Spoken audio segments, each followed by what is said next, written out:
Now turn to section 1.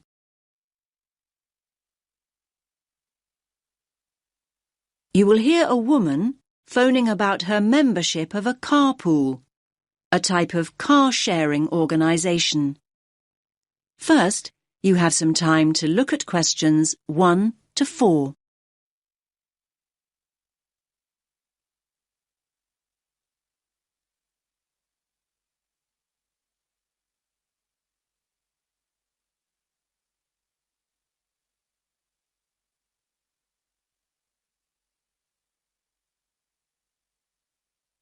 Listen carefully to the first part of the conversation and answer questions 1 to 4.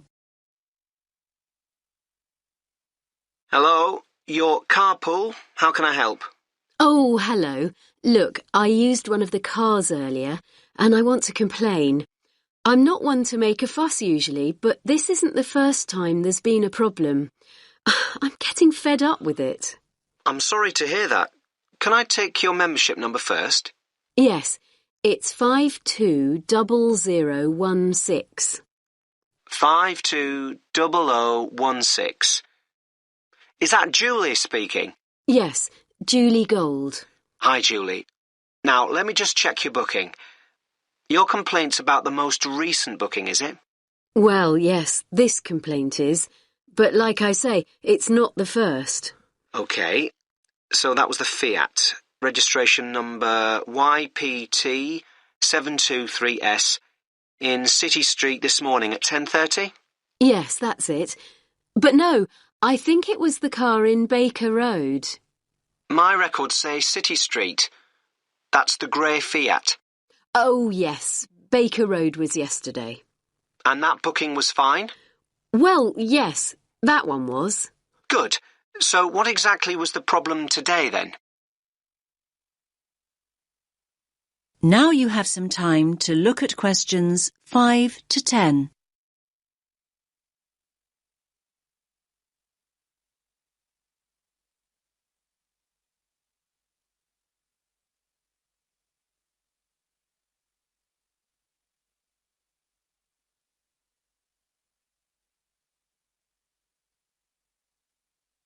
Now listen to the rest of the conversation and answer questions 5 to 10.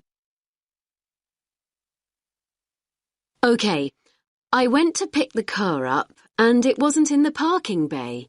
I was in quite a hurry and I have to say it was very stressful. Of course, I thought somebody else still had the car out. Anyway, I was about to phone when I saw the car on the other side of the street about 100 metres down.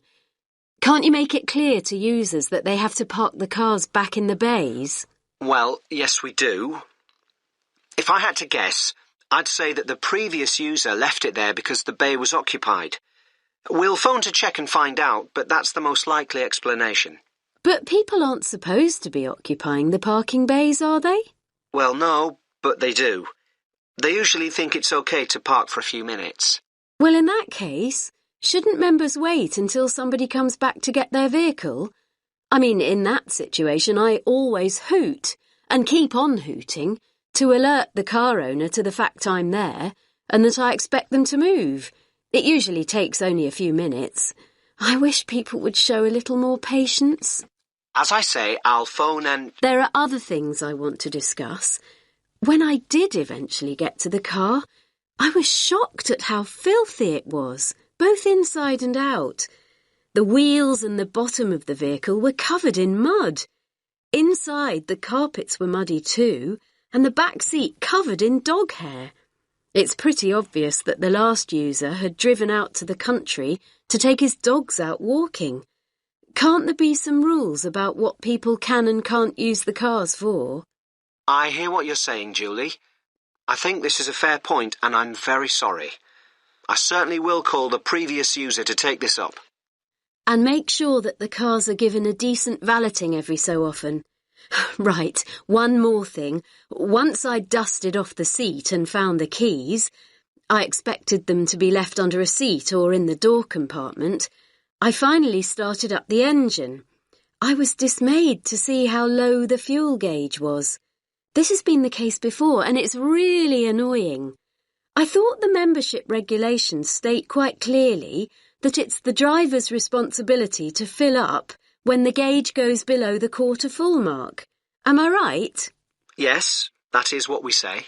So how come I had to sort that out before I could get on with my journey?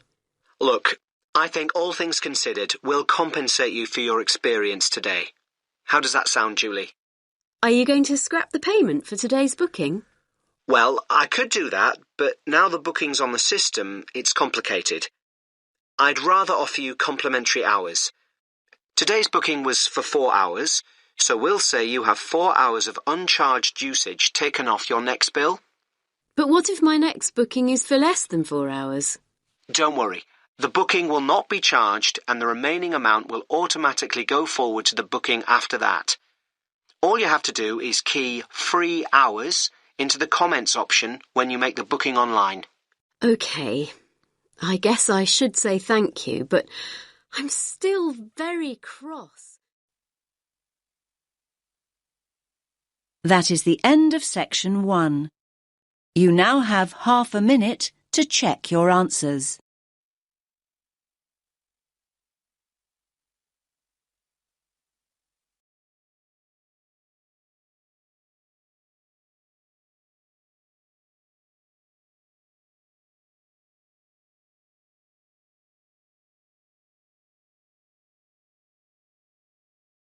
Now turn to Section 2. Section 2. You'll hear a talk about tourism in the mining community. First, you have some time to look at questions 11 to 15.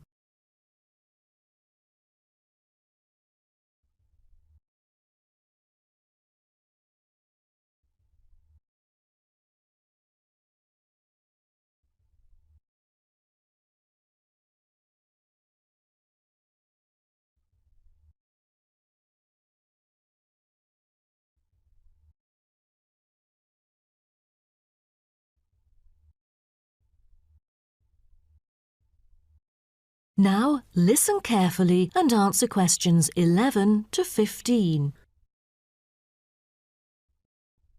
Hello, I'm delighted to welcome you to our mining community and very pleased that you're interested in the ores and pits of this area. I think you'll be pleasantly surprised with your special experience here.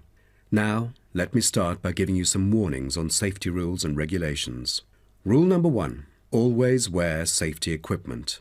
There is a litany of safety equipment that mining workers use for their protection, from helmets to safety glasses and gloves. It is essential that all workers wear the necessary safety equipment at all times. There have been countless stories of workers being saved by helmets, which are the hard hats that you can see on the shelf beside you. So, visitors wearing helmets is mandatory in the mining area, although you are free to take them off when you're in the mining museum and picnic area. You won't need to pay any deposit, though you should return them to the counter once you finish the visit. The helmets are offered in all sizes, so choose a suitable one. All right, our mining community is currently being refurbished for some of the main area, so please make a note of that, and you'll know what to look out for. So, when you go in or out of the mine, please pay attention to the road, for it has just been repaired because of the rough surface and can be really slippery since it's still wet. The history and process of tin mining are complicated and involve a lot of special words, but here you will see how it was and still is done. After a short 5 to 10 minute walk, visitors can track round a numbered route with clear explanations. Most of the tour is in the open air, so nice weather helps. All areas are clearly posted with signs, but if you have problems travelling around or climbing up and down, you can turn to the staff here, and we are happy to help. If you're interested, Blue Hills Tin Stream is a working water-powered tin streaming mill that gives visitors a very clear idea of how difficult it is to get tin out of rock. I hope you'll enjoy the informative indoor presentation and this self-guided tour, but you have to bear one thing in mind, that smoking is forbidden throughout the whole community. Though you can take phones and of course use them, you'll also be surprised that there will be more than just one place to go in the mine. The underground tunnel is now being refurbished and only relevant workers can access it. But it will soon be all finished, and I believe it's a lovely place for you to explore around. Don't forget to wear protective clothing. It's mandatory. Before you hear the rest of the talk, you have some time to look at questions 16 to 20.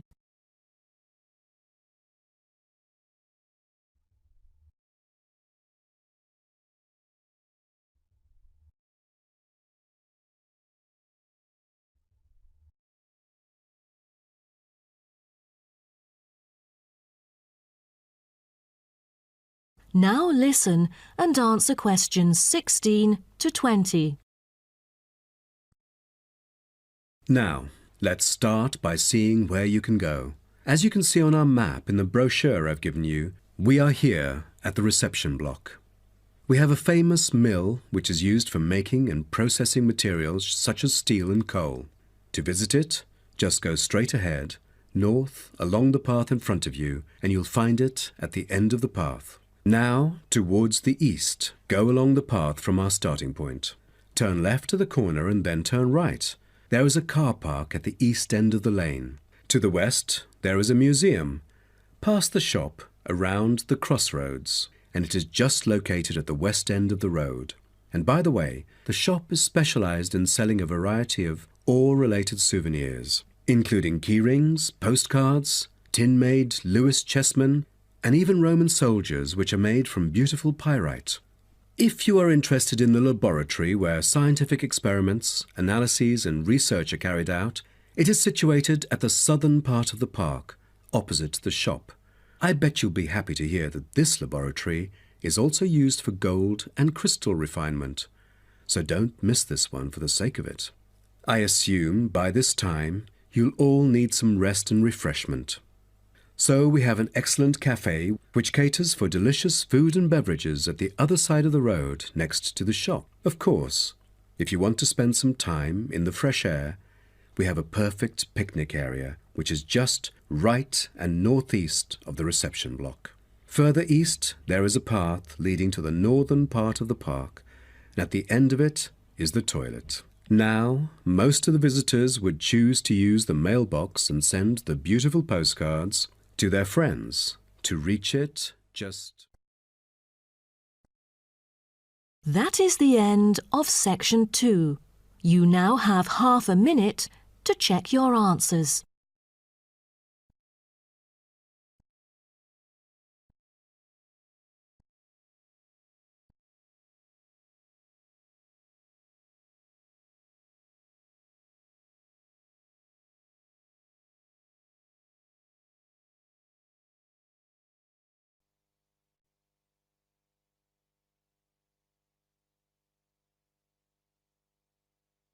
Now turn to Section 3 on page 92.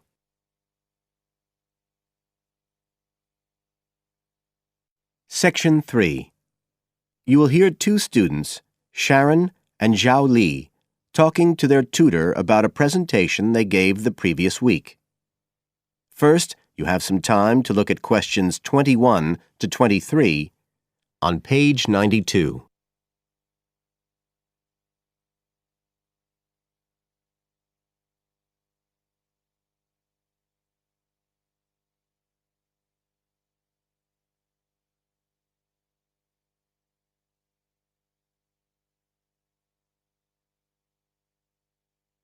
Now listen carefully and answer questions 21 to 23.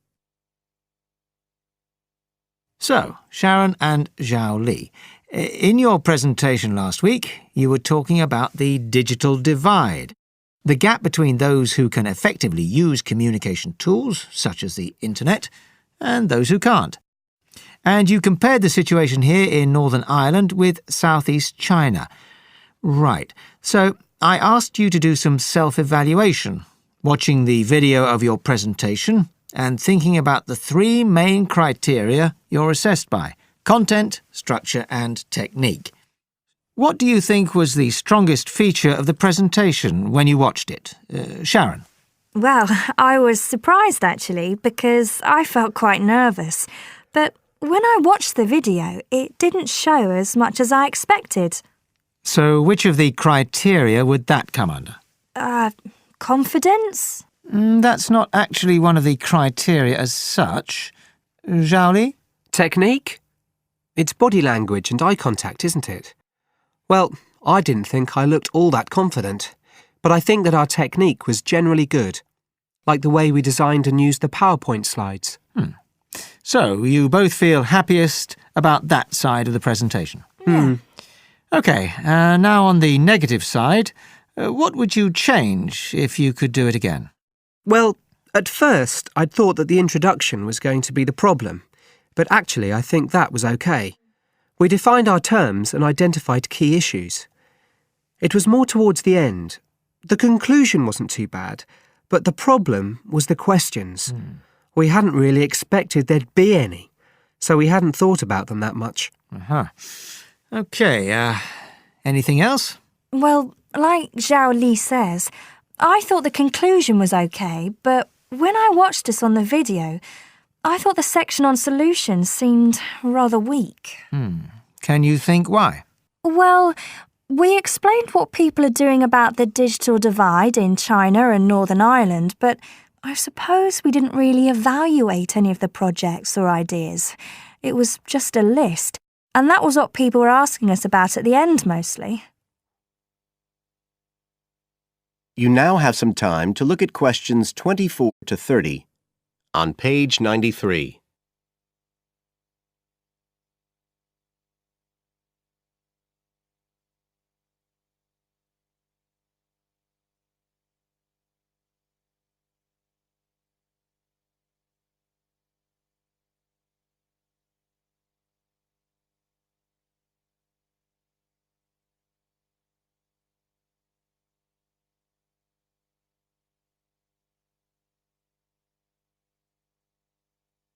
Now listen and answer questions 24 to 30. OK. Now, I also asked you to get some peer evaluation from the other students. Yes, well, people said it was interesting, like the fact that in China, the internet was used more for shopping than in Northern Ireland. They said sometimes it was a bit hard to understand because we were talking quite fast, but we didn't think so when we watched the video. No, it's a bit different, though, because you know all this information already. If you're hearing it for the first time, you need more time to process it. That's why signposting the structure and organisation of the talk is important. That seemed okay. No one mentioned that as a problem. Some people said that we could have had more on the slides, like some of the other groups had nearly everything they said written up on the visuals as well. But other people said the slides were good. They had just the key points. Yes. And most people said we had quite good eye contact and body language. They all pointed out we'd overrun. They all said we were 5 minutes over. But we timed it afterwards on the video, and it was only 3 minutes. We were a bit unsure about the background reading at first, but I think we did as much as we could in the time. Anyway, no one commented on that under content.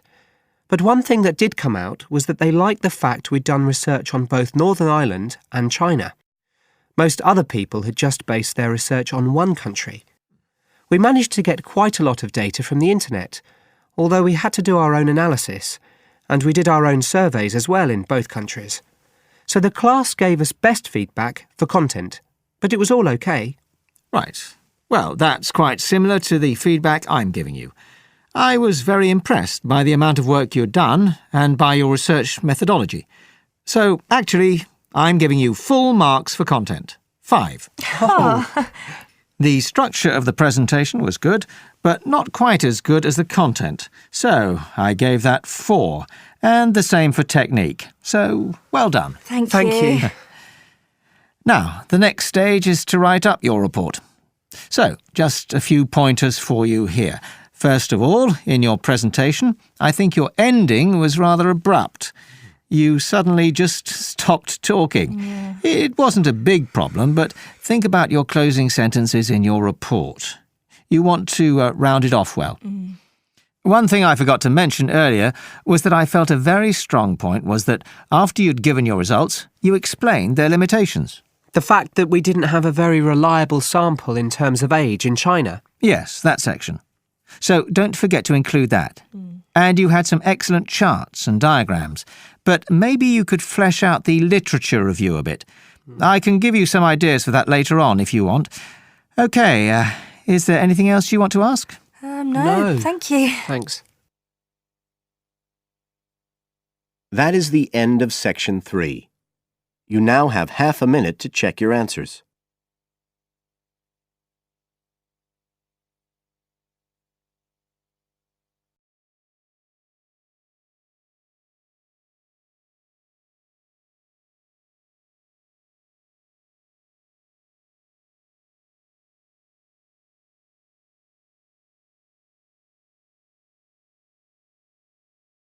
Now turn to Section 4.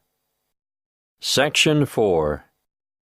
You will hear a talk given by a guest lecturer in the Continuing Education Department.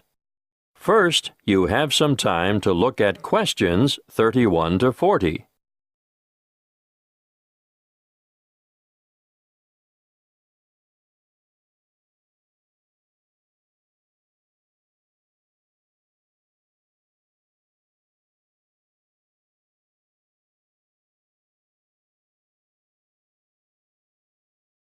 Listen carefully and answer questions 31 to 40.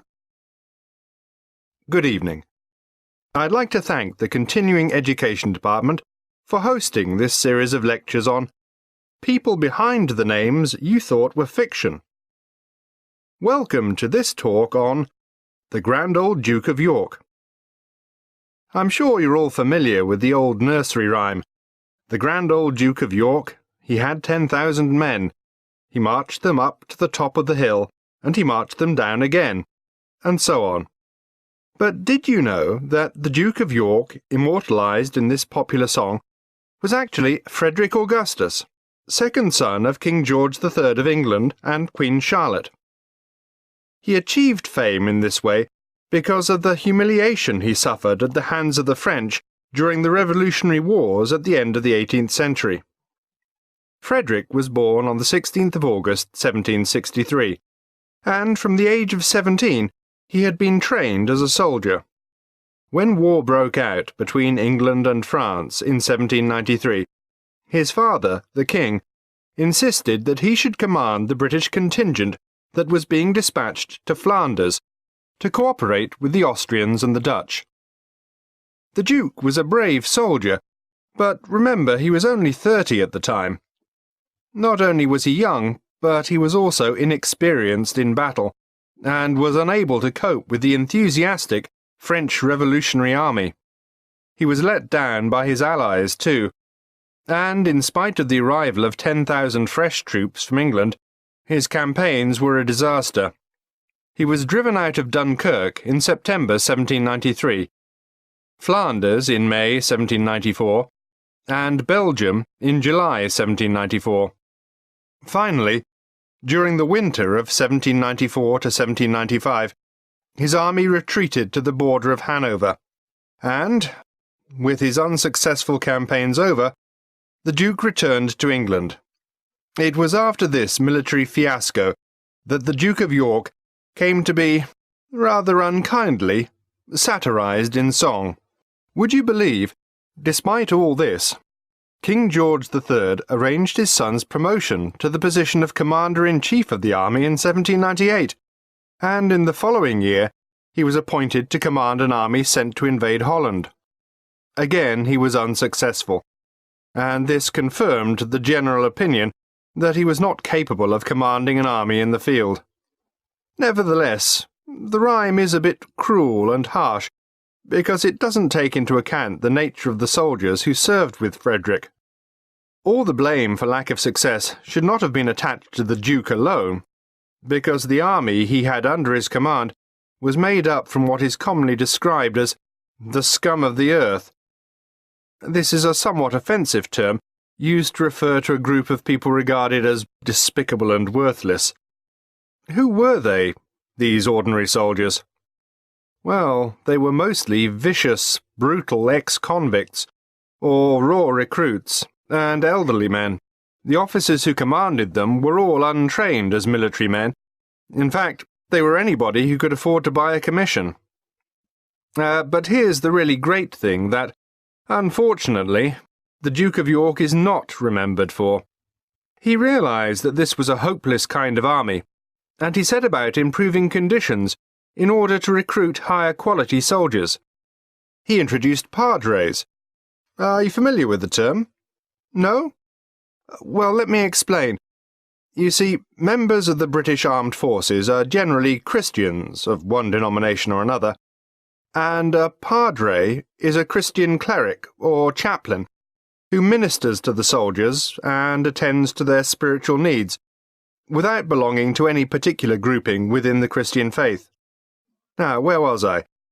Yes, Frederick introduced padres, doctors, and veterinary surgeons to the battlefield. Why vets? To attend to the horses, of course. Remember, we're talking about late 18th century battlefields.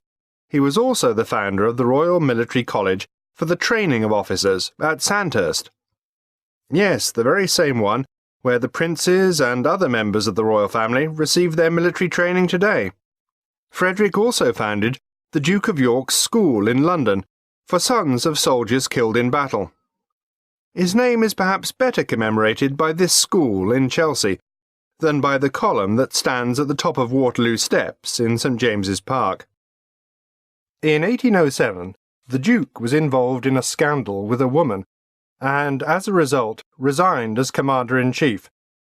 But he was reinstated in 1811 by his elder brother, the Prince Regent, who later became George IV of England. He continued in this post until his death in 1827. That is the end of Section 4.